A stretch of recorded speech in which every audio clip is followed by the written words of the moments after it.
Assalamualaikum warahmatullahi wabarakatuh. Matur sembah nuwun wekdalipun Abah Yai. Kula wau mriki beto napa? Unek-unek ingkang kula rasaken berat. Tapi alhamdulillah kajian jenengan dalu menika sampun mewakili sebagian pertanyaan kula. Kula namung cerita kedik mboten kathah. Selama perjalanan saya menjadi sisalik, saya dipaksa dan diseret untuk masuk ke alam kasaf yang sebetulnya itu saya tidak menginginkan dan sebetulnya itu saya hindari karena saya yakin dan saya paham itu akan menjadikan sebuah sandungan. Sedikit cerita, suatu yang saya alami berhubungan dengan orang terdekat saya. Secara nggak sadar saya dipertunjukkan oleh Allah bahwa orang terdekat saya itu saya rasakan mempunyai sifat ganda. Singkat cerita, saya tidak menginginkan saya tahu itu apa, saya tidak menginginkan itu karena efek apa, tapi mungkin jalan Allah saya langsung dipertunjukkan. Sewaktu saya khalwat, saya langsung ditarik Allah, selesaikan, segera selesaikan. Alhamdulillah, setelah 3 kali berturut-turut saya khalwat, urusan itu selesai dan berakibat baik bagi saya dan bagi keluarga, terutama orang terdekat saya yang sebelumnya beliau menolak ajaran tauhid. Alhamdulillah dengan rahmat Allah sekarang bisa membuka hatinya dan tiap hari kalau saya tidak menyetel, saya tidak memutar YouTube Abah Yai, dia sering bertanya, nggak ada live ta?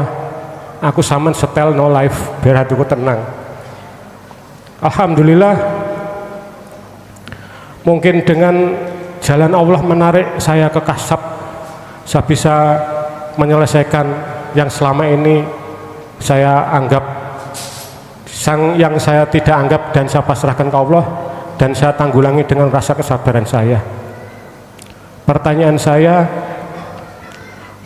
mungkin kalau kita sebagai salik tidak menghendaki dan tidak mau terseret ke alam kasaf yang bahwa yang mana kita menyadari itu bisa menjadikan sandungan saya, menjadikan sandungan kami dalam perjalanan kami, maka pertanyaannya bagaimana menyikapi kalau kita sudah mungkin diberikan anugerah untuk bisa masuk ke kasab, kita menjadikan kasab itu bermanfaat bagi diri kita, bagi keluarga, terutama orang terdekat, menjadikan kita bisa ke akhirat, ke jalan Allah dan bisa menjadikan kita kewusul. Karena secara gak sadar tadi sudah banyak diterangkan oleh Abah Yai, akan menimbulkan rasa-rasa yang jelek. Jadi seumpama kita tidak mau masuk ke situ, tapi kita sudah dimasukkan ke situ, bagaimana cara kita itu bisa bermanfaat dan bisa menjadikan kita wusul? Mungkin sekian Abah Yai, matur sembah nuwun sepindah malih. Wektalipun kula akhiri, assalamualaikum warahmatullahi wabarakatuh. Waalaikumsalam warahmatullahi wabarakatuh.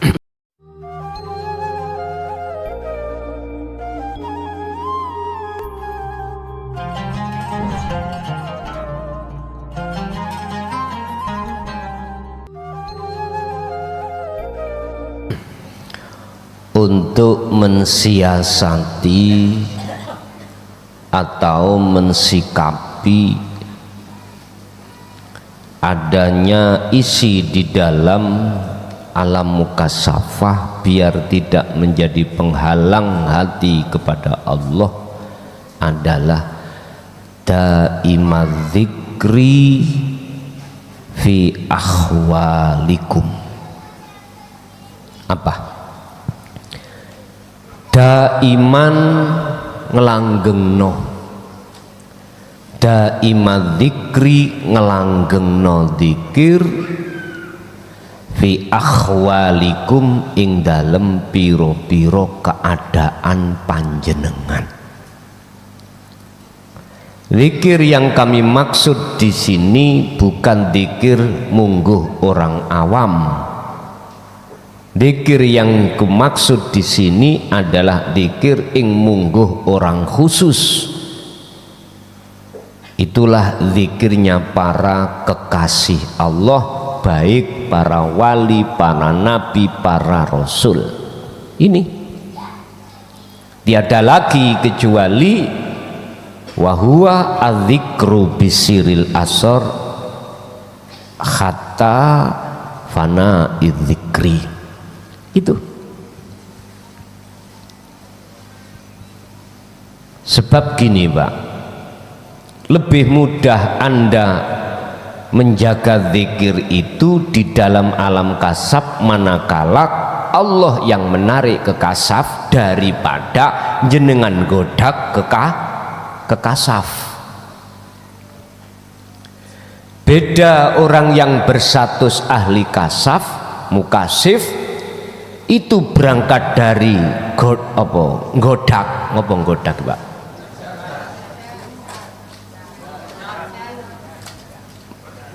berburu, ya berburu. Beda dengan orang yang tidak berburu tapi dihadapkan Allah. Lebih mudah jenengan ngrekso dzikir itu ketika saat Allah memaksa dirimu masuk di dalam alam kasaf.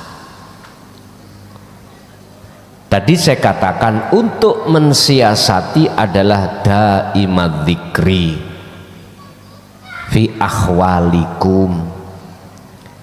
Udah tentang dikire wali iku sampean gecoki rapet. Udah pasti nanti bermanfaatnya tidak hanya pada diri Anda, juga pada orang lain. Ini secara fisik, secara umum.